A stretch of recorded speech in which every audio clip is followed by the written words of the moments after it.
아버지, 당신의 마음이 있는 곳에 나의 마음이 있기를 원해요. 우리 찬양 드리시고 가기 시작합니다. 아버지, 당신의 마음이 있는 곳에 나의 마음이 있기를 원해요. 아버지, 당신의 눈물이 고인 곳에 나의 눈물이 고이길 원해요. 아버지, 당신이 바라보는 영혼에게 나의 두 눈이 향하길 원해요. 아버지, 당신이 울고 있는 어두운 땅에 나의 두 발이 향하길 원해요. 나의 마음이 아버지의 마음 알아. 내 모든 뜻 아버지의 뜻이 될 수 있기를. 나의 온몸이 아버지의 마음 알아. 내 모든 삶 당신의 삶 되기를. 아멘. 기도하겠습니다. 은혜로우신 아버지, 이 시간에도 훈련의 장소로 인도하시고 디모데 후서의 말씀을 같이 나누게 하셔서 감사합니다. 이 말씀을 나눌 때 하나님, 우리 영의 지각을 열어주셔서 알게 하시고 생각나게 하시고 깨닫게 하옵소서. 시종을 맡겨오며 예수님의 이름으로 감사하며 기도합나이다. 아멘.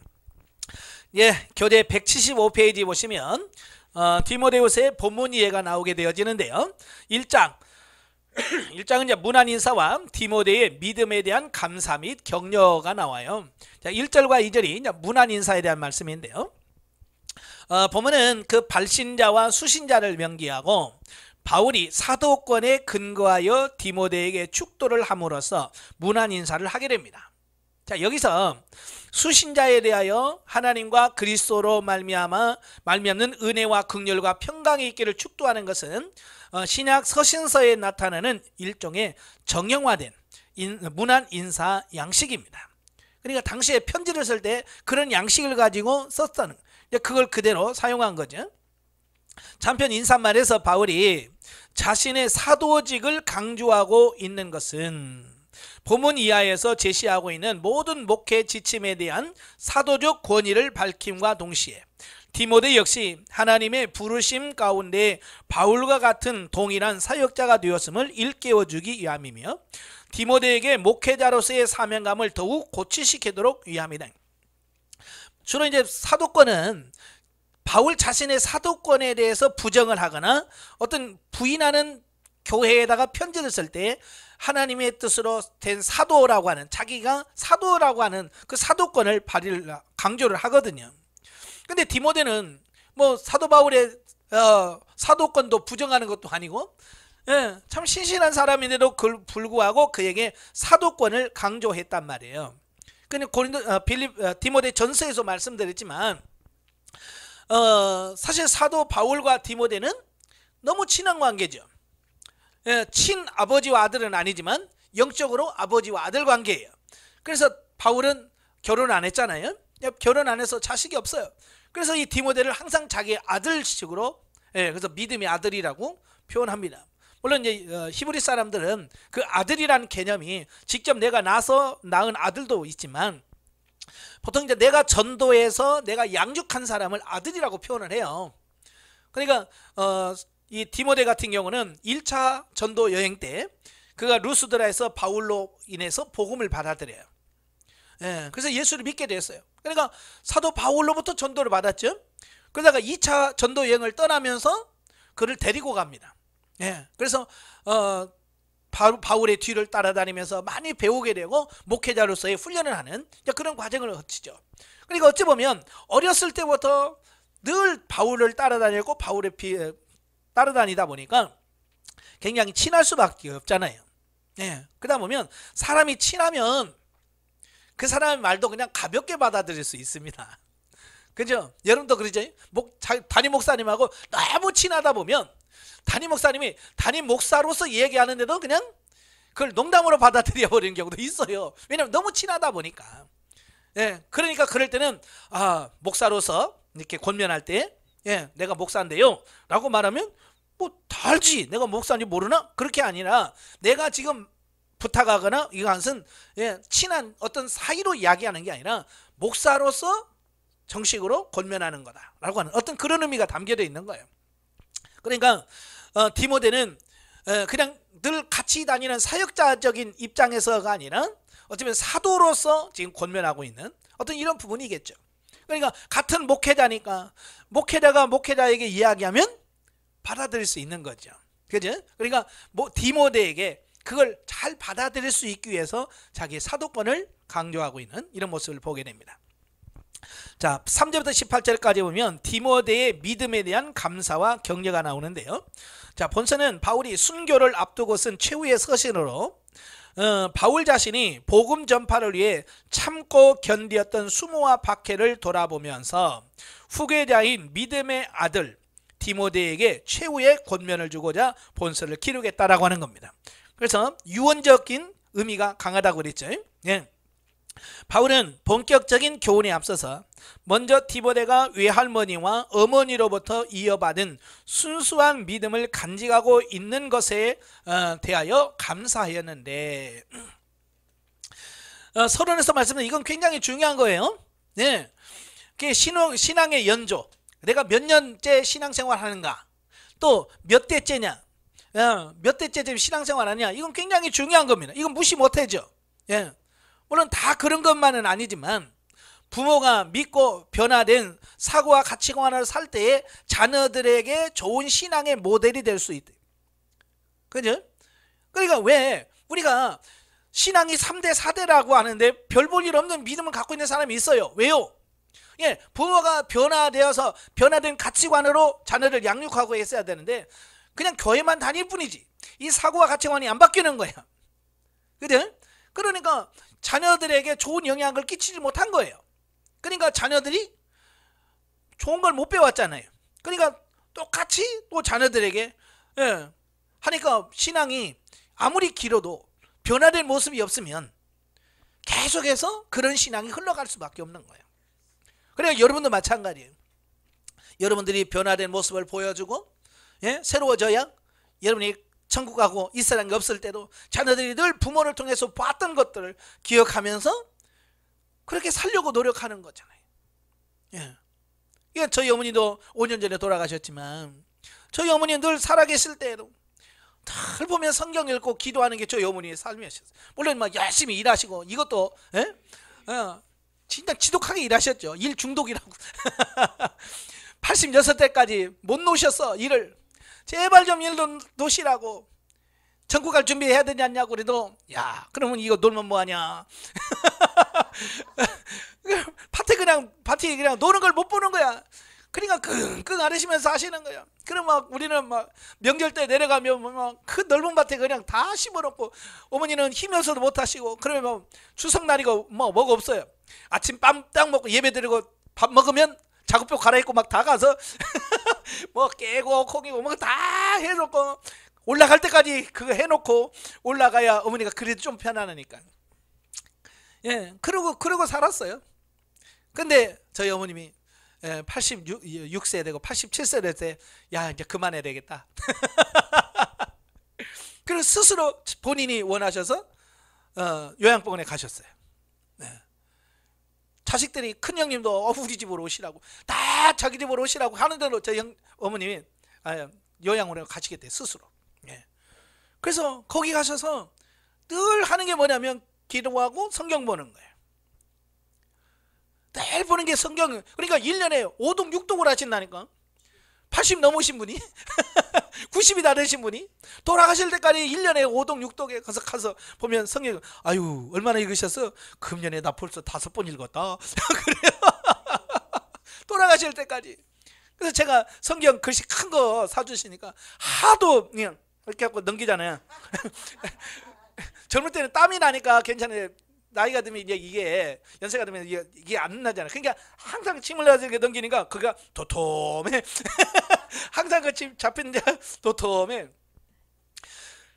제가 욕심 났던 게 다른 게 아니라 그 성경책을 내가 갖고 싶었어요. 예, 왜 내가 사드렸고 그래서 내가 가지라 했더니 큰형님이 야 이거 내 거다 그렇게 챙기시는 거야. 아니 큰형님이 가져갔다는데 내가 뭐 막내가 그 내가 이렇게 할 수는 없잖아. 그래서 아 예 그러고 그냥 드렸어요. 예. 그러니까 저희 어머니 늘 그런 거니까 지금도 그래요. 우린 추도 예배를 드리죠. 네, 추도 예배를 드리면 항상 가장 어머니 하면 생각나는 게 그거예요. 늘 기도하시고 성경 보시는 거. 네. 그러니까 저희는 그런 걸 봐요. 저희 어머니 보면 늘 어머니 가면 늘 성경 읽으시고 기도하는 것만 연상을 하는 거예요. 네. 그러니까 자식들도 틈만 나면 성경 좀 읽으려고 그러고. 네. 자 그러면서 그게 왜 본을 보여준 부분이 있기 때문에 그런 거예요. 그래 여러분도 그래야지. 맨날 TV만 보는 거 자식들 앞에서 맨날 TV만 보는 거 보여주면 자식들이 여러분 돌아가시고 난 다음에 자식들은 뭐 우리 어머님은 맨날 TV만 보셔서 TV만 보고 있을 거 아니에요. 똑같이. 그럴 거 아니에요? 예? 여러분이 죽을 때까지 일만 하고 가봐. 자식들이 여러분이 그걸 보고 우리 아버지 어머니는 맨날 죽을 때까지 일했어. 나도 죽을 때까지 일해야지. 그것밖에 배운 게 없단 말이에요. 좋은 모습을 보여주고 좋은 것을 가르치는 게 정말 중요한 거예요. 그래서 기도하는 모습 보여주시고, 예. 자 이런 모습들을 보여줘야 되지 않겠는가. 예. 자 이는 목회에 임하는 목회자 자신이 정통신앙에 올바로 서 있는 것이 무엇보다도 중요함을 일깨워 줍니다.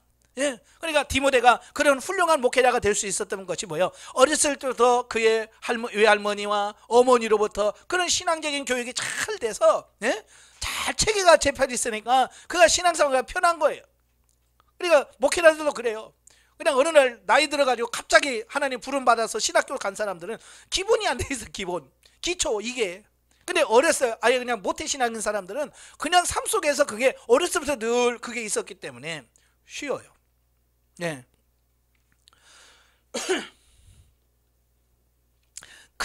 그런 뒤 바울은 복음 사역의 길에서 반드시 고난이 따르기 마련이니 그것을 두려워하지 말라고 격려하고 있습니다. 계속해서 바울은 계속해서 지금 어렵잖아요. 바울도 지금 순교당하기 직전이고 지금 로마 당국에서 엄청난 교회 핍박이 있는 거예요. 그러니까 그걸 바라보면서 고난은 당연한 거다. 이상하게 생각하지 마라. 고난은 당연한 거야. 두려워하지 말고 그걸 통과해라라고 말씀해 주시는 거거든요. 이는 장차 자신이 순교를 당하더라도 디모데가 믿음을 잃지 않고 그의 목회사에게 최선을 다하도록 하고 또 목회자로서의 사명감에 투철하도록 하기 위한 배려에서 나온 격려다라고 볼 수 있습니다. 그러니까 이런 이야기를 안 하고 그냥 어느 날 갑자기 탁 죽으면 자식들이 이거 뭐지? 라고 할 수 있어요. 그래서 부모님들은 항상 뭐냐면 내가 죽더라도 너희가 신앙생활 잘하면 천국에서 만나자 라고 하는 이런 부분들을 자식들에게 알려줘야 돼요. 그냥 내가 죽더라도 자식들이 우리 어머니가 평소에 천국에서 만나자고 그랬지. 자 그러면서 신앙생활 하는 겁니다. 특별히 몸이 아프신 분들 이걸 잘 하셔야 돼요. 근데 보통 보면 몸이 아프신 분들이 뭐라고 하냐면 하나님이 날 살려줄 거야. 나는 절대 안 죽어. 그럼 맨날 나는 안 죽는다. 나는 안 죽어. 하나님이 나 살려줄 거야. 맨날 그러다가 어느 날 갑자기 죽어버려. 그럼 자식들은 뭐예요? 하나님에 대해서 살려준다며. 그렇잖아요. 하나님이 살려준다며 왜 죽여? 그러면서 하나님에 대한 반감을 갖게 되고 하나님을 따르지 못하게 하는 어떤 그런 방해 요소는 같아요. 그러니까 그런 부분에서 죽음에 대한 부분을 두려워하지 말고 자식들에게 항상 뭐요? 내가 죽더라도 천국에서 만나야 돼. 천국은 예수님 믿어야 천국 간다. 너 꼭 예수 믿고 와라 라고 자식들에게 평소에도 계속 그렇게 이야기를 하고, 설령 내가 몸이 아파서 있더라도 늘 그렇게 이야기를 하면 그 자식들이 뭐요? 우리 어머니는 천국 가 계실 거야.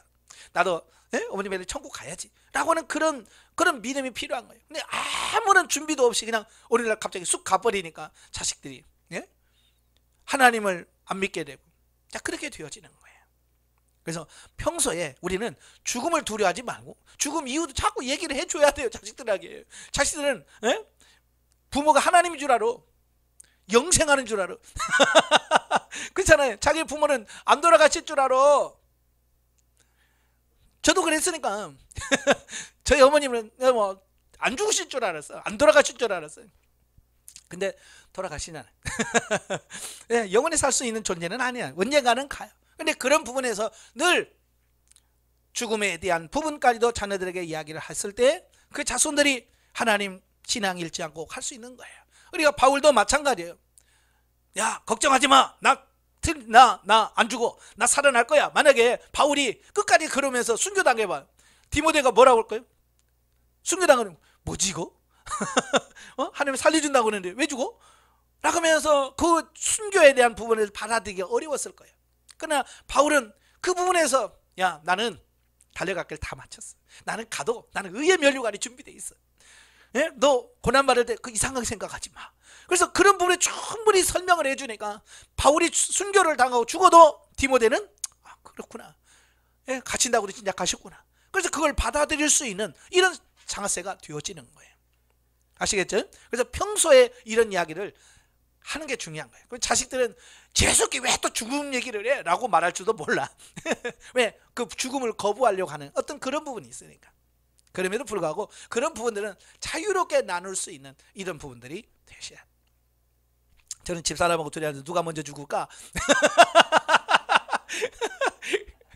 저는 그래 집사람은 아이고 당신 혼자 남아있으면 자식들 속색일 텐데 내가 좀 나으니까 먼저 가. 그럼 내가 장례 치르고 내가 바로 따라갈게.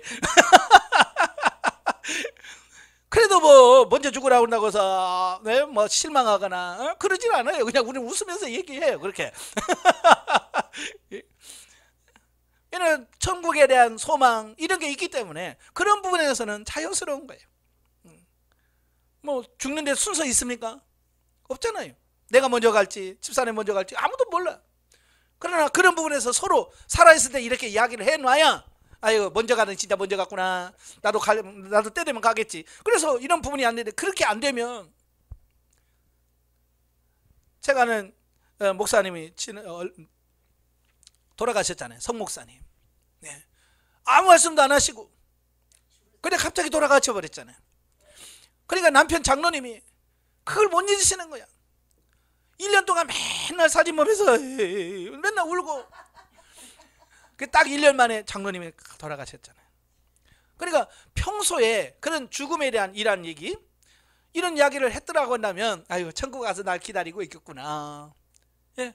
그래서 그런 부분에 있어서 주님이 언젠가 날 부르시겠지. 그러면 그때까지 신앙으로 잘 견뎠을 때 그런 얘기 하나도 없으니까 그냥 가시니까 갑자기 뭐 뇌출로 가셔버리니까 말 한마디 없이 그냥 예? 저녁에 자는 아침에 쓰러져 계시니까 뭐 그걸 뭐 못하잖아요. 말 한마디도 못하고 가시니까. 그래. 그래서 평소에 여러분 해놓으셔. 자식들한테도 남편한테도 아내한테도 자꾸 그렇게 말을 해놓으셔야 돼. 아시겠죠? 예. 자, 이러한 본문은 공적 성격이 강했던 디모데전서에 비해서 정감 어린 사적 성격이 강한 서심을 증명해 주고 있습니다. 시사해 준다 그랬죠? 자, 마지막 부분이 15절에서 18절에 보면 바울은 자신이 처한 현재 상황을 언급하는 가운데 감옥에 갇힌 자신을 돌아본 자가 있는 반면에 또한 자신을 버리고 떠나간 자가 있음을 밝히는데 이는 디모데에게 저들에 대한 적절한 보응을 부탁하기 위해서가 아니라 주의 사자들이 세상 끝까지 계속될 사단의 괴계로 말미암아 사역 중에 피력코 당할 고난에 대비하여 항상 신앙으로 무장되어 있지 않으면 안 됨을 교훈하기 위해서인 거예요. 그러니까 이제 로마 감옥에 2차에 갇혀 있을 때는 이때는 1차 때는 그저 소망이 있었잖아요. 예? 무죄로 풀려날 거라는 소망이 있었잖아요. 근데 이거는 뭐예요? 아니야. 지금 분위기가 순교야. 이제 죽음이라고 하는 그 부분이 있어요. 그러니까 그동안 사도 바울을 열심히 따라다녔던 사람들이 이제 바울이 2차 감옥에 들어가니까 둘로 쫙 나눠져 버리는 거예요. 그럼에도 불구하고 바울을 붙어 있는 사람이 있는가 하면 바울을 떠나서 흩어져 버리는 이런 부분이 있는 거예요. 그러니까 그런 부분을 말해서 지금 남아있는 사람이 있고 떠난 사람이 있다. 그렇게 알려주는 것은 네가 가서 뭐 보복해라 이런 뜻이 아니란 말이에요. 이건 뭐예요? 우리로 하여금 어떤 고난이 와도 이렇게 흔들리지 말고 끝까지 믿음 안에서 있어야 된다. 이걸 가르치려고 하는 겁니다.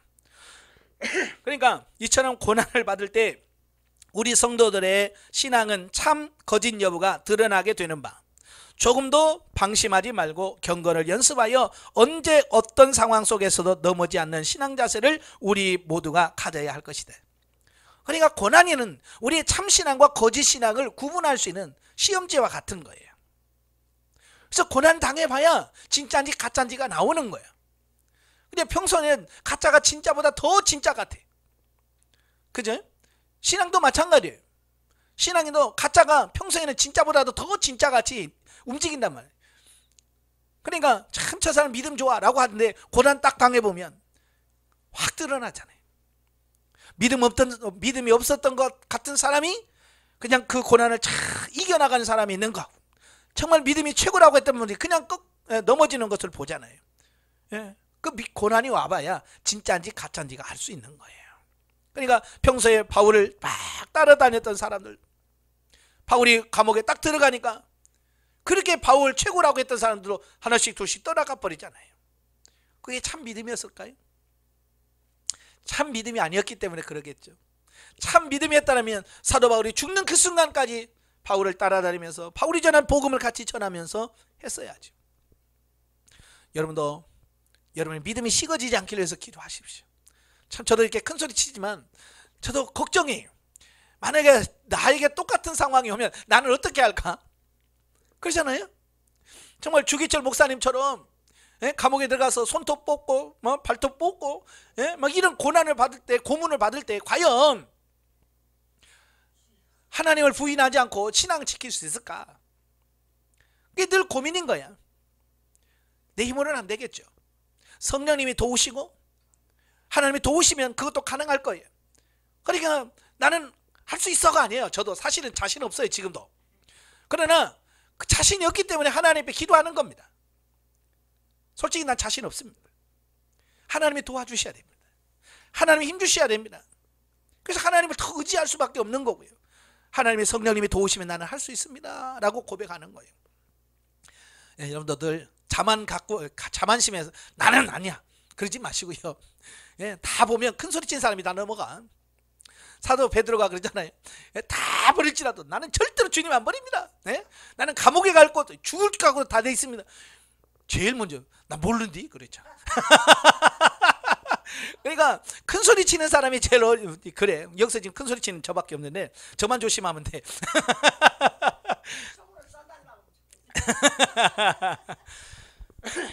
그러니까 그런 상황 속에서 내 믿음을 지킬 수 있도록 우리가 깨어 있어야 됩니다. 자, 영적인 봅니다. 영적인 변화를 받고 신령한 경험을 하는 것은 궁극적으로 하나님을 믿고 순종하는 삶을 살기 위한 과정이다. 따라서 범사에 하나님의 의중을 분별하여 생각하고 판단하고 말씀대로 순종하려고 하는 자세가 필요하다. 우리가 하나님의 뜻, 하나님의 의중을 아는 것이 굉장히 중요한 거예요. 그죠? 그래서 늘 하나님께 묻고 주님 어떻게 할까요? 라고 물어서 주님이 원하는 대로 살아가셔야 돼요. 자, 인간은 오랫동안 육체의 습관에 길들여졌기 때문에 진리를 따라 하나님께 복종하는 삶이 익숙하지 않다. 이게 문제인 거예요. 우리가 예수를 믿고 신앙생활을 해도 이 육체가 이미 어려서 나면서부터 이 자아에 길들여 있고 육체의 습관에 길들여져 있단 말이에요. 그러니까 이런 길들여지는 그런 우리의 삶이 진리로 영적으로 바뀐다는 건 쉽지 않아요. 그죠? 그래서 복음대로 살 수 있는 사람이 되기 위해서는 날마다 육체의 정욕을 십자가에 못 박고 육체의 습관을 성령께 복종시킴으로 복음과 함께 고난도 통과해야 된다. 훈련을 받아야 되는 거예요.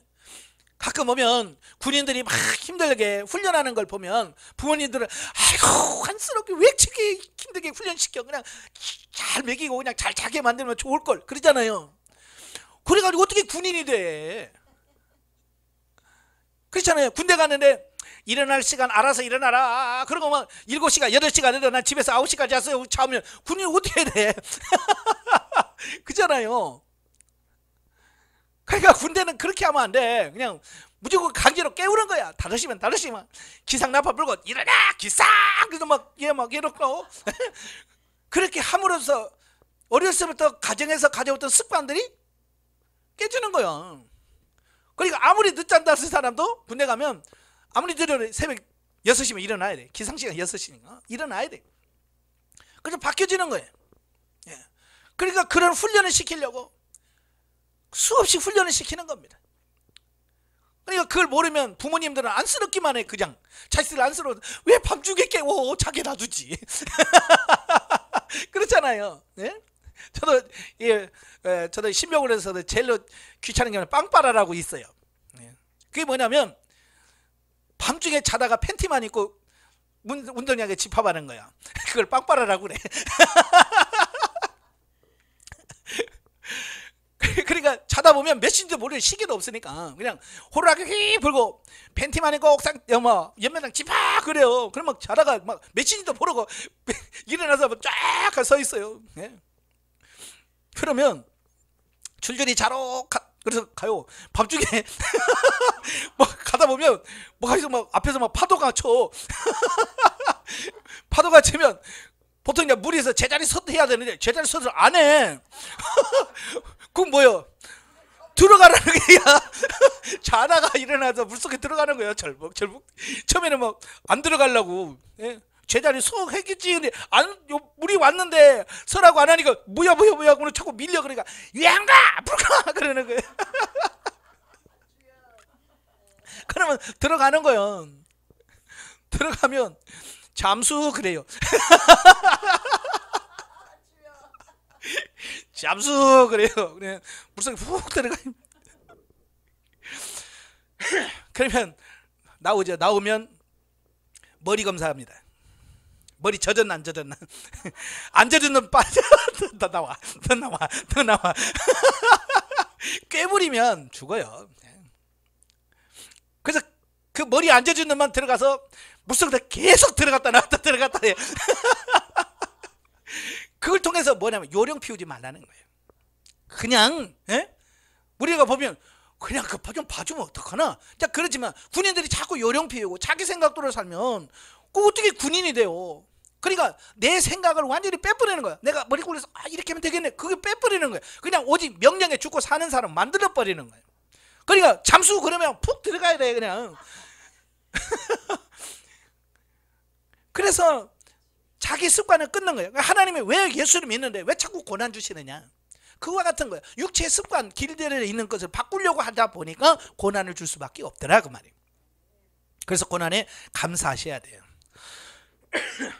예. 그러나 성령에 의해 훈련받고 하나님의 말씀대로 지킬 수 있는 과정은 쉬운 일이 아니라 육체 바꾼다는 거요 쉬운 게 아닌 거예요. 그렇죠? 우리는 여러분을 굉장히 쉬운 존재로 봐요. 쉽게 그냥 바뀔 수 있는 존재로 보는데요, 하나님은요 여러분 그렇게 쉽게 바꿀 존재가 아니라는 걸 알아. 그래서 이 정도는 해야 되지 않겠나. 그래서 여러분이 강하게 바꿀 수, 그래서 여러분이 강하면 하나님은 더 강한 훈련을 시킬 수밖에 없는 겁니다. 왜? 그래야 바뀌니까. 그래서 빨리빨리 알아서 빨리빨리 깨지면 좋아요. 예. 그래서 군대 용어로 알아서 기라는 말씀이 있어요. 알아서 기면 안 맞아. 근데 거기서 버틴다 그러면 죽어. 그러니까 빨리 눈치 딱 보고 이건 넘어지는 거 확 넘어지고. 에? 그래서 빨리빨리 해서 해야 돼. 하나님 앞에서도 알아서 기어요. 아시겠죠? 하나님의 크신 능력은 세상과 죄의 노예가 된 자들을 존귀하게 하여 하나님의 진리를 알게 하신다. 이러한 비밀을 알고 경험한 바울은 디모데에게 하나님의 능력을 쫓아 복음과 함께 고난을 받으라고 말씀하고 있다. 왜? 고난을 통해서 그 우리를 구원하시고 예수를 닮아가시려고 하시는 그 하나님의 비밀이 이루어지고 성취되니까 고난에 감사하시면서 가길 바래요. 히브리서 5장 8절에 보면 예수님도 순종함으로 일체 고난을 통해서 순종함을 배웠다 그랬어요. 예수님도 순종을 통해서 고난을 배웠다면 우리도 그와 같이 되어야지 않겠나. 이 장은 충성된 사역자의 자세와 상급 및 목회자로서의 힘쓸 일들을 말하고 있는데요, 1절에서 13절 사역자의 참된 자세와 장차 누릴 영광에 대한 말씀을 합니다. 본문에서 바울은 다른 교훈에 앞서서 먼저 목회자 자손이 가져야 할 바른 자세에 대하여 교훈해 주고 있는데요, 1절에서 7절에 바울은 먼저 디모데에게 후지를 양성할 것을 명령합니다. 예. 왜냐하면 지도자는요, 자기만 잘 믿고 자기만 천국 가면 끝나는 게 아니에요. 계속해서 후손들이 그 신앙을 이어받아서 계속 그걸 지켜갈 수 있도록 만들어주는 역할을 해야 되는 거예요. 이게 지도자가 해야 할 일이거든요. 그래서 그 후진에 대한 교육 지침으로서 또 목회자 디모데 자신을 위한 지침으로서 주의 사역자의 참된 자세가 어떠해야 되느냐. 사역자로서의 자세가 뭐냐. 첫째, 좋은 군사와 경기하는 선수와 그리고 수고하는 농부의 비유를 들어서 교훈해주고 있습니다. 먼저 군사라고 그랬잖아요. 군사는 요즘으로는 군인이죠. 용사, 군인을 말합니다. 주의 일꾼은 마땅히 이 세상의 삶에 얽매여서는 안 된다. 여러분, 군인들은요, 자기 어떤 개인적 일에 얽매이지 않습니다. 그저 나라에서 출동하면 출동하는 거예요. 아이고, 우리 아내가 지금 애 낳고, 그거 없어. 나라에서 그냥 호출하면 가는 거야. 나가고는 나가는 거예요. 자기 개인의 살에 뭐 애 낳았어요, 뭐 이런 거 없어요. 그냥 일 시키면 하는 거예요. 우리 군사로서의 가장 부분이 이 세상의 삶에 얽매이는 안 돼요.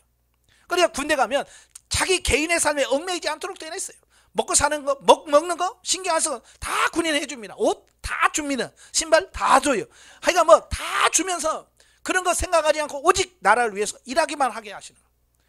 하나님이 다 그렇게 하셔요. 여기서 자기 생활에 얽매이지 않는다라고 하는 말은 여기서 육적 생명, 다시 말하면 생계를 꾸려가는 생업이나 사적인 모든 일을 가리키는 겁니다. 그러니까 사역자는 자기가 어떤 뭘 먹고 사느냐, 뭐 어떻게 뭐 해야 되나 이런 거 신경 쓰지 말라는 거예요. 군인이 가면서 뭐 옷 사갖고 가는 사람이 있어요? 없어요.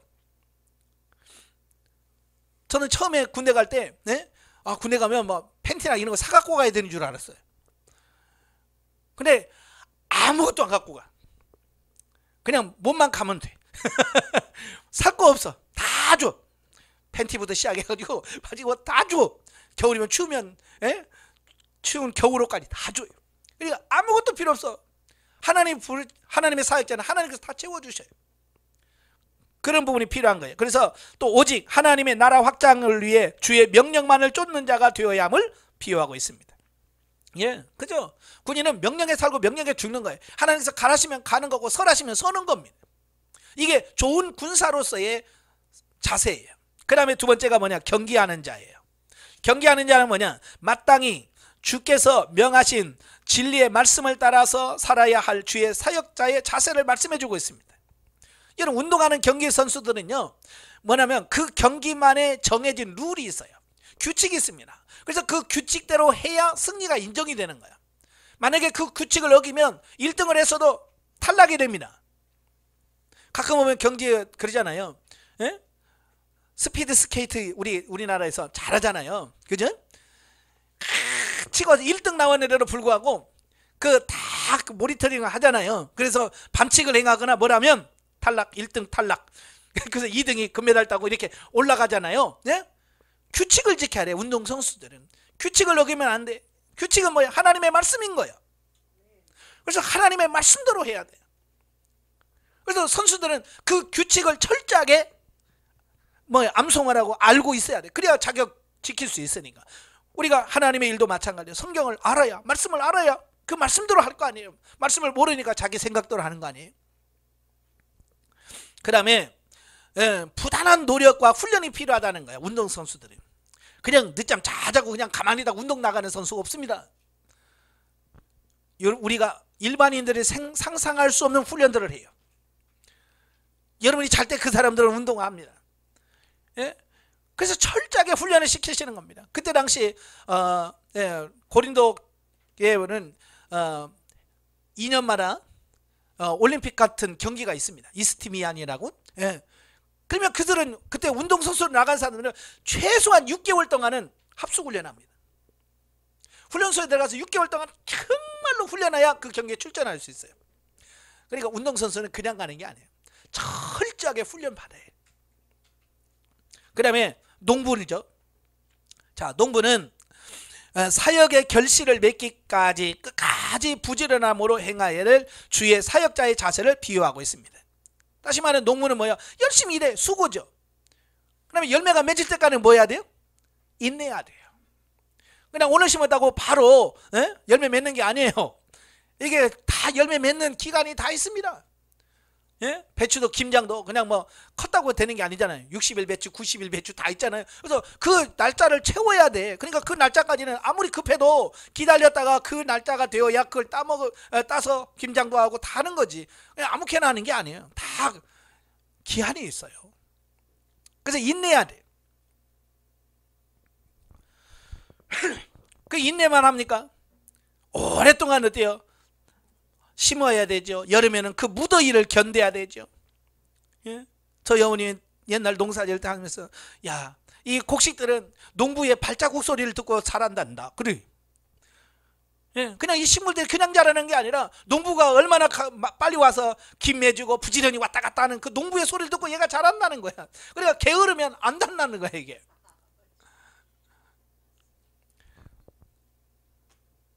주의 사역자는 부지런해야 된다 그 얘기예요. 부지런하면서도 인내해야 된다. 왜? 열매가 쉽게 그렇게 맺혀지지 않아요. 예. 세상의 열매도 그렇게 쉽게 안 열려. 영적인 열매는 더더욱 그래요. 후반부 8절에서 13절에서는 주의 사역자들이 군사 경기하는 자, 농부와 같은 자세로 충성할 때 훗날 그리스도 안에서 누리게 될 영광이 어떠한 것임을 밝혀 위로와 확신을 주고 있다. 예, 반드시 수고한 부분에 대해서는 하나님의 대가가 있습니다. 공짜가 없습니다. 이러한 본문은 우리에게 피와 땀 흘림이 없이 하나님 나라 확장을 이룬다는 것은 불가능함을 일깨워준다. 정말 중요한 거예요. 세상에서 땀 흘리지 않고 노력하지 않고 되는 건 아무것도 없습니다. 그리고 심은 대로 거두듯이 주의 사역을 위하여 수고한 자 역시 필히 하나님의 영광에 참여하게 될 것임을 증거해 주고 있습니다. 열심히 일해야 영광의 자리에 참석할 수 있습니다. 그런즉 우리는 맡은 자들에게 구할 것은 충성이라는 사실을 필히 기억해야 할 것이다. 한편 이러한 교훈들은 비단 일선 목회자들만 위해서 주어진 것이 아니라 여러 형태로 주의 사역에 동참하는 모든 평신도 사역자들에게도 해당되는 교훈이다. 이 말씀은 이 목회자들에게 한 말씀이지만 목회자들만 해당되는 게 아니라 이 평신도들에게 다 해당되는 말씀이라고 하는 거예요. 따라서 위에서 제시하고 있는 바울의 교훈에 따라서 우리 모든 성도들은 자신의 삶의 현장에서 자신이 갖고 있는 사명들을 실천함에 있어서 주의 사역자로서의 자세를 새롭게 갈아듬어야 한다라고 하는 겁니다. 자, 14절 26절 보면 충성된 그리스도의 일꾼이 힘쓸 일들. 자, 본문에서 바울은요 디모데에게 앞에서 언급한 후진들에 대한 교육 지침들을 여기서 다시 한번 엄히 가르칠 것을 명하고 있습니다. 이어 목회자인 디모데 자신뿐만 아니라 전 신약시대의 모든 세대의 일선 목회자들이 목회자로서의 사명을 잘 감당하기 위하여 힘써야 할 것들에 대하여 교훈해 주고 있습니다. 예, 목회자는 뭐에 힘써야 되냐? 첫째, 목회자 자신이 먼저 망령되고 헛된 말을 버리고 더욱 진리의 말씀에 창념하여 교회 공동체를 토독적으로 부패케 하고 성도들의 믿음을 무너뜨리는 이단 사설을 막을 수 있어야 한다라고 하는 말이 15절부터 19절 나옵니다. 자, 여기서 망령되고 헛된 말이라고 하는 건 뭡니까? 이단 사설들을 말해요. 잘못된 이단들의 교훈들을 말합니다. 이걸 뭐라고요? 버리라고 하는 말은 무엇으로부터 도망가다 라는 뜻입니다. 예. 예를 들면 자, 요셉이 보디발의 아내가 유혹을 하잖아요. 그죠? 그때 요셉이 어떻게 했어요? 도망갔지요. 예. 그러니까 그걸 죄의 유혹의 현장에서 벗어나야 돼. 만약에 요셉이 그 자리에서 주여 아버지 유혹에 시험 들지 않게 없어 그렇게 기도하고 있었다면 어떻게 됐을까요? 넘어갔을 가능성이 커요. 그렇잖아요. 바로 그 말이에요. 그 자리에서 떠나야 돼요. 이단 사설과 계속 말 섞고 그러면 나도 모르게 넘어간다 그 말이에요. 그런데 디모데 전서도 얘기하잖아요. 그들 이단하고 자꾸 얘기하다 보면 자신도 모르게 그들 영향을 받을 수밖에 없어. 그래서 그들과 얼른 변론을 하지 말라는 거야. 네가 옳으니 내가 옳으니 하지 말라는 거야. 그 다음에 17절에 보여 저희 말은 독한 창질의 썩어짐과 같다 그랬어요. 그래서 독한 창질은 뭐예요? 괴양, 암과 같다. 암적 존재. 이단자들은 뭐라고요? 암적 존재라는 거예요. 암적 존재. 그러니까 그들을 막아야 되는 일이 누구냐? 목회자에게 주어졌다 그 말이에요. 교회 안에 성도들을 지키고 보호해서 이단 사슬에 넘어가지 않도록 보호할 수 있는 이런 부분이 필요한 거예요. 또한 목회자 자신이 경건과 순결 생활을 힘쓰며 성도들을 대함에 있어 의와 믿음과 사랑과 온유로 대함으로써 교회의 덕을 세워야 한다는 것이다. 예. 이건 굉장히 중요합니다. 예. 사람을 알 때 뭘로 안다고 그랬어요? 열매로 그 나무를 안다고 그랬지. 그러니까 그 사람의 삶의 열매를 보면 그 사람이 진짜인지 가짜인지를 알 수 있는 겁니다. 그래서 변화된 삶을 가지라는 겁니다. 그런데 이것은 비단 교회 지도자들에게만 요구되는 자세가 아니라 모든 평신도들에게도 동시에 요구되는 자세다. 왜냐하면 그리스도로 말미암아 구원을 얻은 자들은 모두가 복음의 진리를 수호하며 그것을 전파하고 거룩하신 하나님의 백성답게 성결을 힘써야 하기 때문이다. 네. 자, 여기서 우리는 교회 공동체가 주의 말씀 위에 올바로 서고 화평하기 위해서는 목회자뿐만 아니라 주의 사역을 솔선수범하며 행하는 교회 지도자의 역할이 얼마나 중요한 것을 새삼 깨닫게 된다. 그리고 지도자들의 올바른 자세 못지않게 성도도 개개인이 존경함으로 지도자를 대하며 그 바른 가르침에 순종할 때 지도자들 자신이 더욱 힘을 얻고 주의 앞에 전력하게 된다는 사실을 우리 모든 성도들은 생각해야 할 것이다. 자, 이건 뭐냐면 평신도도 마찬가지예요.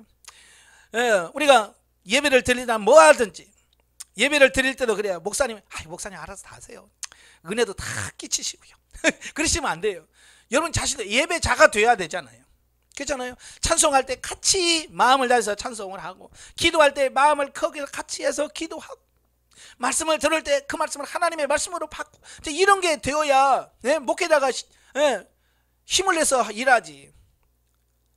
막 설교하는 다 졸고 있고 딴짓하고 있어봐요. 그런 힘이 나겠어요? 안 나지. 그러니까 이 평신도들도 정신 바짝 차려야 된다는 얘기예요. 아시겠죠? 자, 영적에 봅니다. 하나님은 당신의 백성들에게 세상의 지혜는 어두워지게 하고 성령으로부터는 신령한 지혜를 주기를 원하신다. 7절에서 말씀하신 총명이란 성령 안에서 하나님이 마땅히 행할 바를 지켜 행할 수 있는 것을 말한다. 우리가 범사에 어떤 일을 만나든지 하나님의 뜻을 따라 행하려고 우리를 내어 드릴 때에 성령으로 말미암는 지혜와 총명을 주신다. 예, 여러분 하나님 말씀을 살려고 하면 하나님께서 거기에 살도록 지혜와 총명을 자꾸 주십니다. 그래서 우리가 지혜를 구하라고 그랬잖아요. 너희 중에 누구든지 지혜가 부족하거든 후히 주시고 꾸짖지 않으신 하나님께 구하라. 그러면 주시리라. 항상 지혜를 구하셔야 됩니다. 제가 누차 말씀하지만 우리가 많은 어려움을 겪는데 그 어려움이 다 어디서 오느냐? 지혜 없는 데서 많이 와요. 그죠? 조금만 지혜 있으면 그냥 아무 일 없이 넘어갈 텐데, 지혜 없이 행함으로 해서 그냥 아무 일도 아닌데 큰 일을 만드는 경우가 참 많거든요. 그래서 늘 지혜를 구하십시오. 우리의 삶 속에서 겪는 모든 일을 성령께서 우리를 훈련하시고 진리로 인도하시는 과정으로 받아들이는 것이 성령께 순종하는 일이 된다. 예? 훈련을 시키시면 그 훈련을 아멘으로 잘 받아야 돼. 따라서 모든 상황 가운데 성령께 순종하지 못하면 현세와 내세에 받을 축복의 기회를 잃게 된다. 열심히 순종하시길 바래요. 자, 3장입니다. 3장은 말세의 타락상 예고와 거짓교사 경계 및 말씀 안에서의 생활 공고입니다. 1절부터 9절 말세의 타락상 예시 및 거짓교사 경계인데요, 바울은 먼저 말세에 나타날 종교적 도덕적 타락상을 19가지로 예고합니다. 디모데에게 그것의 심각성을 일깨우며 경계하고 있습니다. 그리고 이어 말세에 있을 배교 현상을 예고하면서 말세에 더욱 극성을 부리게 될 이단을 경계하라고 가르치고 있습니다. 자, 여기서 말세라고 할 때 이 말세를 좁게 말하면 예수님께서 재림하시기 직전의 때를 가리킵니다. 예. 그러나 보다 넓은 의미에서는 앞으로 올 날들, 그러니까 현재부터 주의 재림까지의 그 미래의 날들을 다 가리켜서 말세라 그래요. 더 넓게 말하면 예수님의 초림부터 예수님의 재림까지 그 기간을 말세라 그래요. 그러니까 1000년 전에도 말세였고 500년 전에 말세였고 지금도 말세고 예수님이 안 오신다면 내후년도 말세고, 예, 예수님 오실 때까지 계속 말세인 거예요. 자, 이 시기에 이제 하나님의 구속사의 최종 성취를 앞두고 사단이 자신의 최후가 멀지 않았음을 깨닫고 더욱 극성을 부려 기독교 정통신앙을 왜곡 호도하며 사람들을 도덕적으로 종교적 타락으로 이끌고자 한다. 자, 지금 이단들이 얼마나 열심인지 몰라요. 지금 정통교회라고 하는 교회들은 다 잠자고 있습니다. 전도 안 합니다. 이 핑계대고 저 핑계대고. 네? 그러나 이단들은 어때요? 진짜 열심입니다. 왜? 자기들이 때가 얼마 남지 않았다는 걸 아는 거예요. 사단이 자기 때가 얼마 남지 않았다는 걸 알기 때문에 그렇게 열심히 하는 겁니다. 그래서 우리가 그 열심에 속아 넘어가면 안 됩니다. 와, 정말 대단하다. 이게 진리니까 저들이 열심을 내겠지. 아니에요. 때가 가까워서 그래요. 예. 이에 우리 성도들은 이러한 사단의 공격에 틈을 보이지 않기 위해서 주 하나님의 전신갑주로 더욱 공고히 무장하지 않으면 안 될 것이다. 예? 그러니까 말세가 되면 영적으로 무장해야 돼요. 그렇지 않으면 마귀 밥 됩니다. 사단의 밥이 됩니다. 그러면서 여기서 왜 사람들이 그럼 이단에 왜 빠질까? 이건 궁금하죠. 사람들이 왜 이단에 빠지지? 여기서 설명해 줍니다. 6절에 뭐라 그러면 욕심에 끌림 받아요 그랬어요. 예, 욕심에 끌림 받아요. 그러니까 세상과 육신의 욕심이 이단으로 우리를 끌어갑니다. 여러분, 자석을 대면요, 쇠붙이는요 끌려가 버려요. 그죠? 근데 쇠붙이가 아닌 플라스틱이나 이런 것은요 아무리 자석을 갖다 대도요 전혀 안 달라붙습니다. 이 말이 무슨 말이냐? 내 안에 욕심이나 이런 게 없으면 사단이 아무리 와서 나를 유혹해도요 안 넘어갑니다. 여러분, 사기는 누가 당해요? 욕심 있는 사람은 당해요. 욕심 없는 사람은 안 당합니다. 가끔 전화 옵니다. 여기 지금 개발지역이라서 지금 땅 사놓으면 엄청 많이 봅니다. 그래서 제가 그래요. 아, 그래요? 그러면 당신이나 보세요. 나는 그냥 살립니다. 예, 욕심이 없으니까 거기 안 속아. 아무리 여기다 한번 사놓으면 내후년에는 뭐 몇 배가 되고, 그러면 당신이 사요. 욕심이 없으니까 거기 안 넘어가. 근데 욕심이 있어서 그래요? 그래서 사다가 맹지 팔지도 사지도 못하는 그런 데 투자하고 그런 사람들 많아요. 뭐냐? 욕심 때문에 걸려 들어가는 거예요. 이단도 마찬가지예요. 왜 신천지에 넘어갑니까? 예, 죽지 않고 영생한다는 거예요. 육체가 영생한다는 거. 그냥 보통 보면 사람들이 죽음을 두려워하잖아요. 그죠?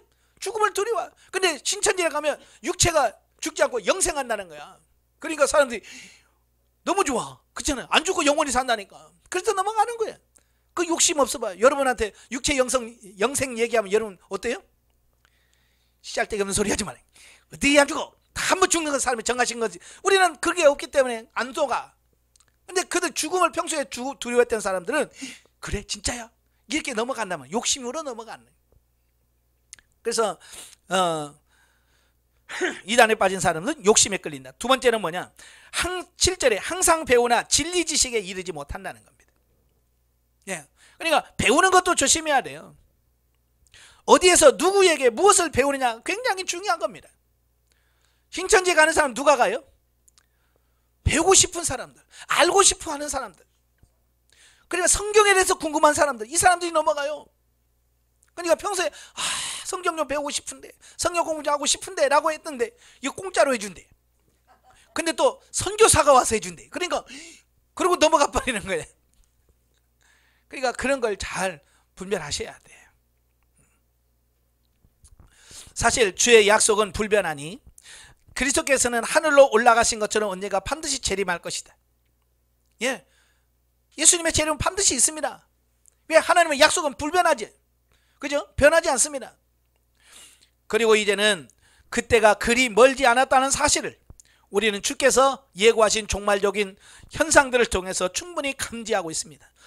그래서 마태복음 24장에서 말세가 되면 이런 현상들이 일어날 거다라고 했잖아요. 난리와 난리에 쏘면 전쟁과 전례가 지진, 기근이 일어나고 지금 계속해서 일어나고 있습니다. 이런 것들을 보지만 뭐라고 했어요? 이건 시작에 불과하다 그랬어요. 끝이 아니고 시작에 불과하다. 예전에 제가 어렸을 때만 해도요, 지진, 그러면 우리나라는 지진이 아예 안 일어나는 줄 알았어요. 그렇잖아요? 그래서 지진 안전국이라고 저는 배웠어요. 그리고 요즘 지진 안전국입니까? 우리나라도 4.9 지진이 일어나고 있습니다. 일본이야 뭐 그냥 거기는 뭐 수시로 일어나는 나라니까 빼놓고. 왜 이런 일들이 계속 자주 일어납니까? 네, 하나님, 예수님께서 내가 마태복음 말씀했잖아. 말세가 되면 이런 현상들이 일어난다고 그랬지? 그러니까 그런 걸 바라보면서 아, 주님 오실 날이 가까워 왔구나, 이걸 인식하라는 겁니다. 네. 즉 현재 우리는 말세 지말의 그때를 살고 있는 것이다. 그런즉 우리는 이때 더욱 광분할 사단의 공격에 신앙적으로 대비하지 않으면 안 된다. 예, 그러니까 7년 대환란이 왜 생깁니까? 예, 하늘에서 천군과 이 사단의 세력이 싸우잖아요. 싸워서 그들이 쫓겨납니다. 쫓겨나고 이제 그들의 날이 얼마 남지 않았다는 걸 아는 거예요. 그 분노를 교회다가 붓는 겁니다. 그래서 7년 대환란이 일어나는 거예요. 그러니까 얼마 때가 안 됐다는 얘기죠. 얼마 안 남았다는 얘기입니다. 발악을 하는 거예요. 그래서 저와 여러분도 그 준비를 하셔야 돼요. 예, 그렇게 발악을 할 때라도 우리가 거기 넘어가면 안 돼. 그 말세를 어떻게 준비해야 된다고 그랬어요? 또 산속에 들어가야 되죠. 데살로니가 후서에서 분명히 말씀했잖아요. 오늘에 충실해라. 현재에 충실해라 그랬어요. 어디 가고 뭐 특별한 거 아니에요. 오늘 삶 속에서 기도하고 오늘의 삶 하나하나 충실하면서 말씀에 순종하면서 변화되어 가는 것이 중요한 거예요. 특별히 뭐 산속에 들어가고 뭐 도 닦고 이런 거 필요 없습니다. 성경에 그렇게 말하지 않아요.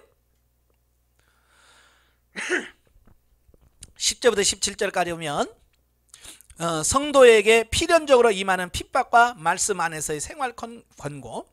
자, 본문에서 바울은 경건한 성도들에게 필연적으로 핍박이 임할 것이나 주께서 그 핍박 중에 반드시 보호하실 것임을 언급하고, 예, 많은 성도들이요, 고난이 꼭 죄를 지어야만 하나님께서 징계로 고난을 주신다라고 알고 있습니다.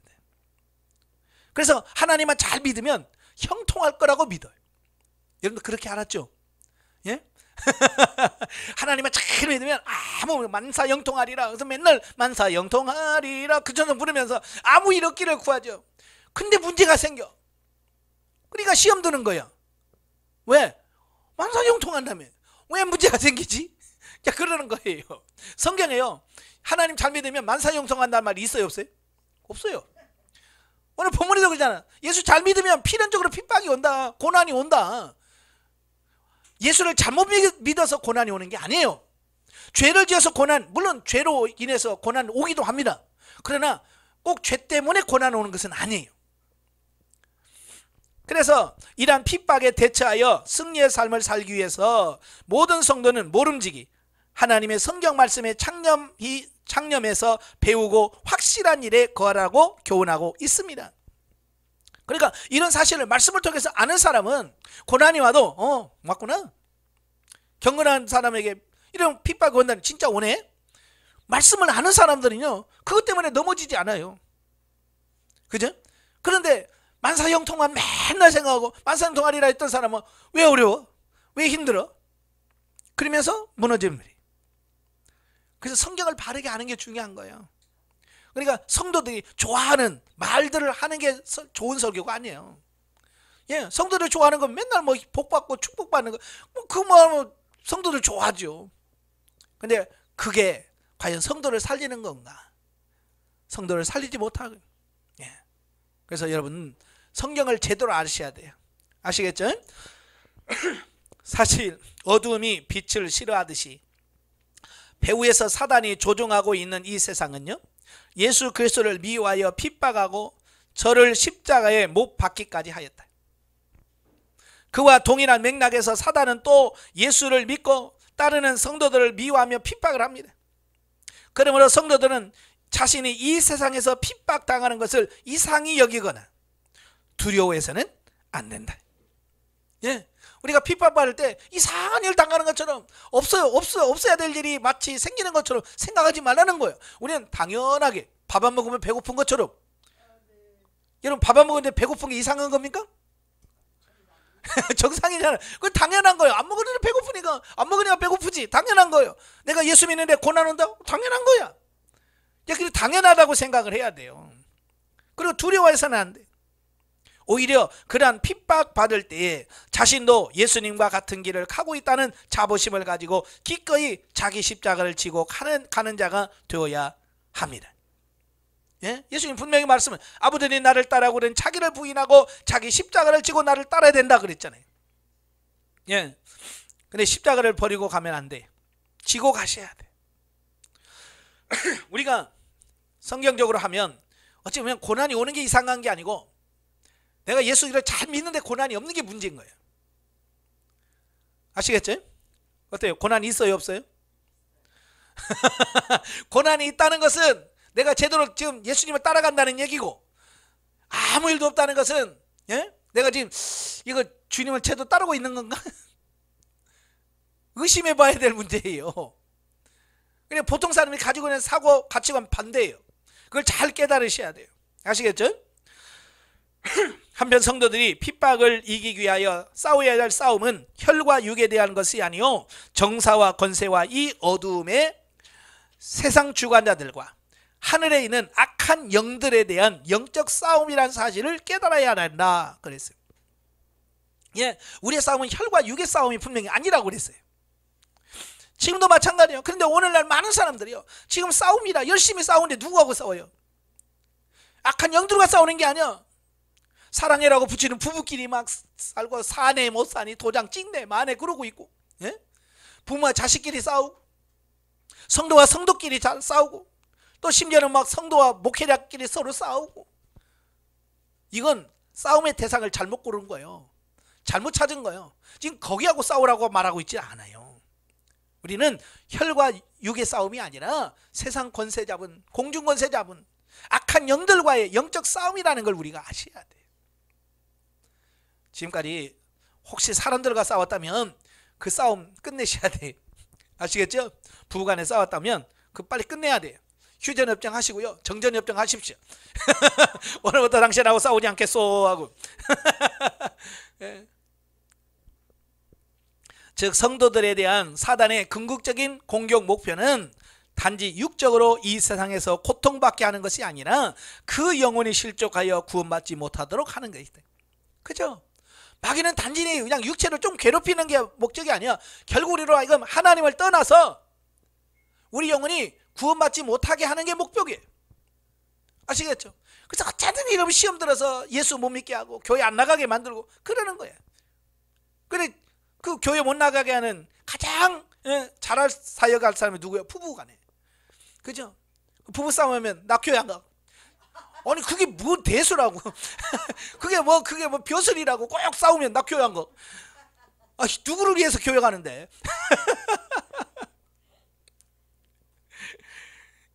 이게 뭐 잘 몰라서 그래. 그게 사탄이 제일 추구했던 바거든요. 교회 안 가는 거. 그래 잘했다 그러잖아요. 에? 그걸 잘 하셔야 돼요. 그래서 어떤 싸우더라도 교회는 가고 싸워요. 제일 좋은 것은 안 싸우는 게 제일인데, 예? 혹시라도 싸우더라도 교회는 가요. 예. 자, 그러므로 이 영적 전쟁은 인간의 이성이나 인내하는 마음만으로는 결코 이길 수 없고요. 오직 성령의 검, 곧 하나님의 말씀으로 무장할 때만이 비로소 승리할 수 있다 그랬습니다. 네. 유일하게 사단과 싸워서 이길 수 있는 무기가 뭐냐? 말씀이에요. 그래서 말씀이 없으면 마귀와 싸울 무기가 없는 거예요. 그래서 여러분이 하나님의 말씀을 많이 읽어야 되고 또 말씀을 많이 암송하셔야 돼요. 예수님께서 마귀에게 시험 받을 때 예수님께서 잠깐만 기다려봐. 성경 어디 있더라? 예수님께서 막 성경 찾아보. 야 여기 있다. 야 신명기 봐봐. 사람이 떡으로만 살 것이 아니라 하나님의 말씀으로 산다고 그랬지? 예수님이 그랬어요? 아니에요. 그냥 척 가면 나와. 그렇게 공격을 할 때 말씀으로 대적할 수 있는 이게 되어야 돼요. 그러니까 말씀이 암송이 되어 있어야 돼요. 머릿속에 암송이 되어 있어야. 예? 근데 그게 없으니까, 싸울 무기가 없으니까 할 말이 없잖아요. 물어봐도 할 말이 없어. 그래서 무기를 많이 갖추셔야 돼요. 그래서 성경을 많이 읽으시고 암송해 놓으시고, 예? 그래야 예수님처럼 그냥 탁탁 말씀이 튀어나오잖아요. 예. 그렇게 하길 바래요. 즉 성도가 구원과 신앙생활에 관한 가장 분명하고 확실한 진리를 기록한 성경 말씀으로 무장할 때 기독교 정통 교리를 왜곡 고도화하여 멸망에 빠뜨리고자 하는 사단의 괴계를 능히 물리칠 수 있는 것이다. 네. 그래서 제가 여러분들에게 성경을 많이 읽으라고 말씀하고 있고, 수료하신 분들에게는 최소한 성경 1년에 2독은 해야 된다. 네? 그래야 말씀이 좀 있지. 1독은 너무 말씀이, 예, 읽어가면 잊어버리잖아요. 사실 성경 읽다 보면 한 장 넘기면 잊어버리잖아요. 그죠? 여기 읽고 넘기는 순간 앞장에 뭐 있는지 모르잖아요. 근데 1년에 한 번씩 그거 보니 이게 기억이 나겠어요? 바로 읽고 바로 넘겼는데 모르는 걸 1년 후에 읽으면 이해가 되겠어요? 사실 이해가 안 돼요. 그래서 제가 그래 빨리 자주 계속 반복, 그걸 강조해요. 그래서 예를 들어서 창세기도 성경 읽을 때 창세기만 그냥 대여섯 번씩 쭉 계속 창세기 1장부터 50장 1장 50장 계속 성경을 반복해서 읽다 보면 그 말씀이 뭐예요? 많이 기억이 남아요. 이해가 돼요. 그렇게 해서 성경을 읽을 때 창세기부터 요한계시록 쭉 읽지만 때로는 창세기만 반복, 출애굽기만 반복해서 몇 번씩 읽어오면 그게 머릿속에 입력이 되어집니다. 그것도 하나의 방법이 있죠. 자, 영적이 뭐죠? 본장에서 말세에 나타나는 현상들을 19가지로 열거하잖아요. 예. 인간이 진리를 따르지 않고 자신의 욕망을 따르기 때문에 고통을 받는다. 말세의 징조 중에서 자신의 욕망을 사랑하고 애착을 갖는 데 있다. 적당히 요령껏 사는 데 익숙하고 자긍하고 불의를 따르며 감사치 않으며 진리를 쫓아가는 거룩한 삶을 사랑하지 않는다. 이러한 진리를 따라 거룩하게 살고자 하는 자들은 오히려 핍박을 받는다. 예. 많은 사람들이요 신앙생활 하면서도 거룩하게 살려고 하지 않아. 진짜 하나님 믿으려고 하지 않아요. 그냥 대충 묻어가려고 그래요. 그래서 좀 뭔 말하면 아유 나는 목회자도 아닌데요 뭐. 그래서 뭐라 그래? 아 나 장로도 아닌데 뭐. 맨날 그래. 그래서 또 뭐라면 이거 장로도 술 먹더라 뭐. 그래서 자꾸 핑계만 대면서 자기를 변화될 생각을 안 해. 여러분 세상이 다 그래도 안 해야 되잖아요. 세상 모든 장로가 술 먹어도 나는 안 먹어야 되잖아요. 그죠? 그게 진짜네. 다른 사람이 다 가면 나도 갑니까? 그거 안 되죠. 이런 진리를 따라 거룩하게 살고자 하는 자들은 오히려 핍박을 받습니다. 그래서 우리가 하나님 말씀대로 살려고 힘들어도 고난이 다가와도 끝까지 가야 됩니다. 아멘. 예, 4장으로 갑니다. 목회자의 2대 직무 수행 명령과 개인적 부탁 및 이단 경계와 끝 인사입니다. 1절로 8절 목회자의 2대 직무 수행 명령입니다.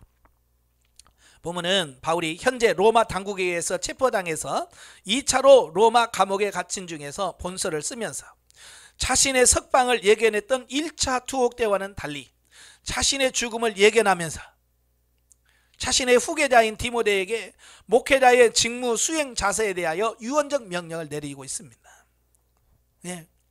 참 이제 자기가 이제 얼마 남지 않았다는 걸 알면 그 심정이 어땠을까요? 네? 굉장히 힘들고 괴로웠을지도 모르겠죠. 야 이제 내가 죽는다는데. 네. 그럼에도 불구하고 그 와중에 지금 뭐요? 이 편지를 쓰고 있는 거예요.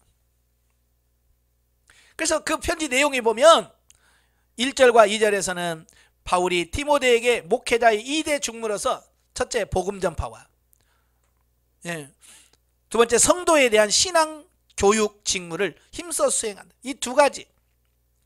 그러니까 복음 전파 때를 얻든지 못 얻든지 듣든지 아니 듣든지 전해라. 이게 목회자의 사명이라는 거예요. 그러니까 성도들이 듣든지 아니 듣든지 계속 하나님의 말씀을 선포해야 되고 또 성도에 대한 신앙 교육 성도들이 배우고 싶어 하든 배우기 싫어하든 해야 돼. 그러니까 성도들이 공부하기 싫다고 해서 에이 싫어하는데 뭐 공부 아니 안 해야지 그거 안 해요. 뭐 좋아하더니 어쩌든 열심히 성경 공부해야 돼요. 그게 목회자의 2대 사명이에요. 2대 직무요. 그 다음에 3절부터 5절에서는 말세 이단이 극성하여 세상 사람들이 그리스도의 복음 진리에서 돌이켜 떠나가는 일이 허다하게 나타날지라도 이에 낭망치 말고 복음 전파에 더욱 힘쓰며 성도들이 이단의 미혹에 빠지지 않도록 해야 함을 교훈하고 있다. 예. 그러니까 예수님 재림 직전에 두 가지 현상이 일어나죠. 첫째가 배교예요. 배교라는 거예요. 기독교 진리에서 떠나는 걸 말해요. 교회에서 떠나는 걸 말합니다. 이런 현상들이 대대적으로 일어납니다. 그 다음에 적그리스도가 출현하는 겁니다. 바로 이때에 교회에서 힘써야 될 게 뭐예요? 이단에 넘어가지 않도록 주의하는 거예요. 예. 그래서 우리가 말씀에 바로 서 있지 않으면 그 이단에 넘어갈 수밖에 없는 거예요. 그리고 6절부터 8절에서 일생 전도자로서 선한 싸움을 싸운 바울 자신의 삶에 회고하면서 자신을 포함하여 자신처럼 주의 사역에 헌신하는 모든 자들에게 반드시 주께로부터 천국에서 의의 면류관이 주어질 것임을 언급하고 있습니다. 자, 저와 여러분의 소망이 뭐예요? 바로 이거잖아요. 하나님의 나라에서 받을 영광의 면류관, 천국에서 받을 의의 면류관이 중요한 거예요. 이것은 세상에서 있는 것이 아닙니다. 이건 천국에서 받을 상이에요. 아시겠죠? 자, 그래서 우리가 천국에서 바라볼 이 상을 바라보면서 열심히 달려가셔야 돼. 예. 또 천국 가서 개털모자 쓰면 안 됩니다. 예. 이처럼 바울은 죽음을 앞두고서도 자신의 장래를 걱정하기보다는 디모데에게 복음 전파와 성도들의 그 신앙 교육을 명하고 독려하고 있는 모습을 통해서 그리스도께서 맡겨주신 하나님 나라의 확장 사명에 최선을 다해야 함을 삶으로 보여주었다. 예, 참 대단한 거예요. 내일 모레 죽는데 언제 죽을지도 모르면서도 편지를 쓰면서 부탁을 하고 이런 것을 보면 그가 얼마나 끝까지 최선을 다하고 있는지를 보여주고 있습니다. 자, 9절부터 22절까지 보면 바울의 이제 개인적 부탁 및 이단 경계와 끝 인사입니다. 자, 지금까지 바울은 디모데에게 목회자로서 명심해야 할 여러 목회 지침을 주었는데요. 그 가운데서도 바울이 죽음을 앞둔 상황에서조차 하나님 나라의 확장을 희구하면서 디모데에게 복음 전파와 성도들의 신앙 교육에 힘쓸 것을 당부한 것은 큰 감동을 준다. 이어진 본문은 본서 전체의 종결부로서 바울의 개인적 부탁과 더불어 바울 자신이 사역 중에 직접 해를 당하기도 하였던 이단 구리장색 알렉산더에 대하여 언급하면서 다시 한번 디모데에게 이단을 경계할 것을 촉구하고, 예, 구리장색이라는 말은 우상을 만들어 파는 사람을 말합니다. 예, 우리 우상을 만들어 파는 알렉산더, 아마 바울을 굉장히 힘들게 했던 사람 중에 하나가 바로 이 사람이었던 걸로 봐요. 예, 그래서 얼마나 그 사람이 뒤였는지, 야 너도 걔 조심해라, 자 그러고요, 예? 하는 겁니다. 그래서 이 사람이 누구냐 설명은 없지만 사도 바울이 에베소에서 거의 3년 동안 목회를 했잖아요. 그죠? 그럼 마지막에 그가 에베소를 떠날 수밖에 없었던 사건이 뭐냐면 우상 만들어서 파는 사람들이 데모를 했잖아요. 그죠? 뭐 아데미어 위대하다 아데미어 그러면서 막 해서 소요를 일으켰잖아요. 바로 그 소요의 주동자 역할을 했던 사람이 바로 알렉산더였을 가능성이 커요. 예. 그래서 그때 사도 바울이 큰 상처를 받고 그랬던 것 같아요. 예. 그래서 너도 조심해라 라고 권면하고 있고요. 지금까지 바울 자신을 모든 해로부터 지켜주시고 또 장차 천국 구원회로 인도하실 하나님께 대한 찬양을 드린 사실을 기록하고 있습니다. 야, 그래서 그 상황에서 모든 것을 지켜주신 하나님께 디모데도 지켜주실 거라고 하는 그 믿음에서 찬양을 올리고 있습니다. 예. 바울을 지켜주신 하나님이 디모데를 지켜주실 거고 디모데를 지켜주신 하나님이 여러분도 지켜주실 겁니다. 예. 그리고 자신의 주변 사정을 설명하면서 개인적인 문안과 축도로 본서를 끝맺고 있는데요. 이런 본문에서 죽음을 눈앞에 둔 절박한 상황 하에서조차 조금도 자세를 흐트리지 않은 채 사도로서의 본분을 다하는 바울의 숭고한 모습을 볼 수 있다. 참 보통 사람들은 죽음 앞에서 덜덜덜덜 떨거든요. 그죠? 그래서 일반 사형수들은 진짜 죽음 앞에서는 정말 두려워서 아무것도 못하는, 그래서 마지막에 할 말이 있냐고 그래도 말을 못할 정도로 두렵대요.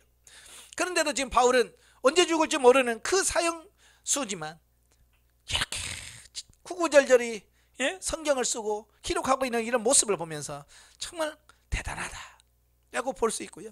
우리도 그와 같이 돼야 될 겁니다. 특히 자신이 로마 황제 앞에서 재판을 받을 때 자신을 배반하고 도망간 자들에 대해서조차 용서해 줄 것을 디모데에게 당부하는 마지막 장면은 우리의 가슴을 뭉클하게 한다.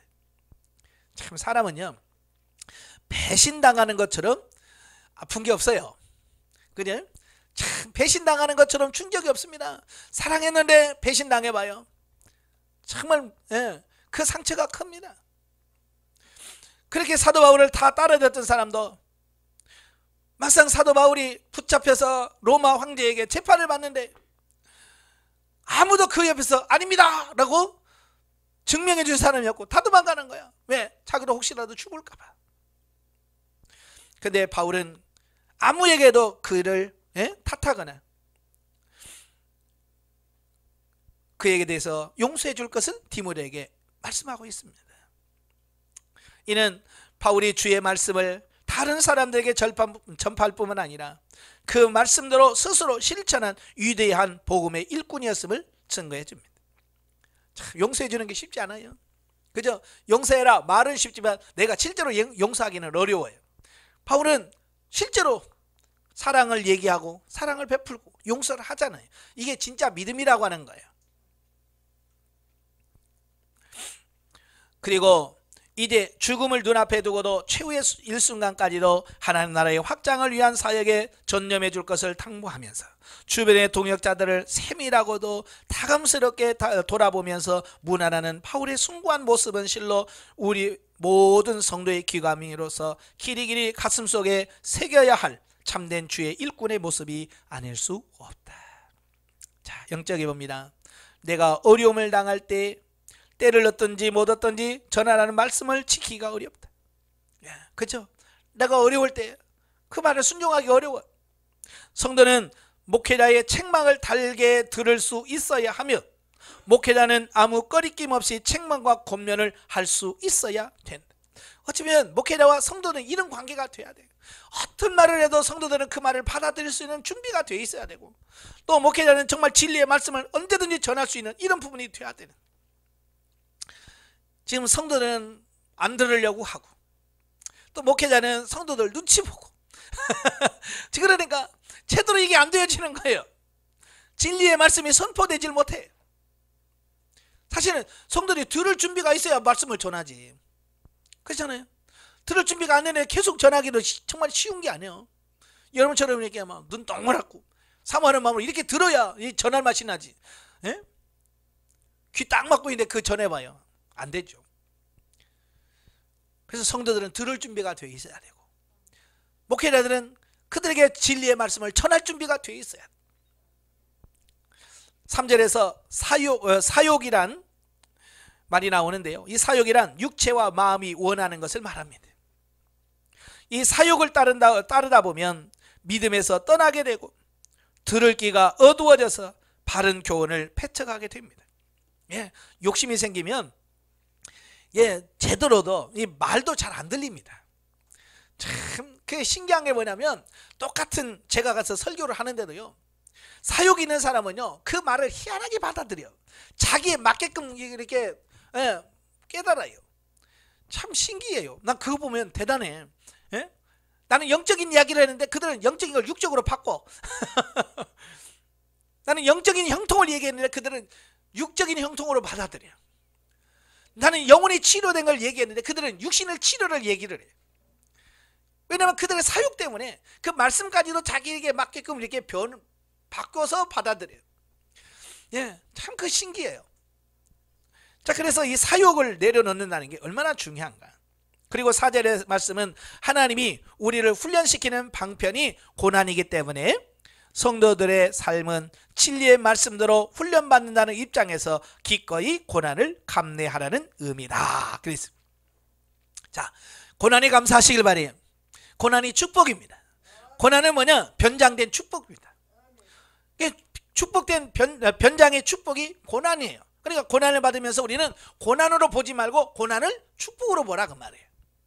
그랬을 때 저와 여러분이 형통하는 축복이 있습니다. 할렐루야. 기도하겠습니다.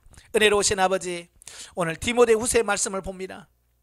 정말 우리가 그동안 깨달았던 그 말씀이지만 다시 한번 우리가 어떻게 살아야 되는지 우리에게 말씀해 주십니다.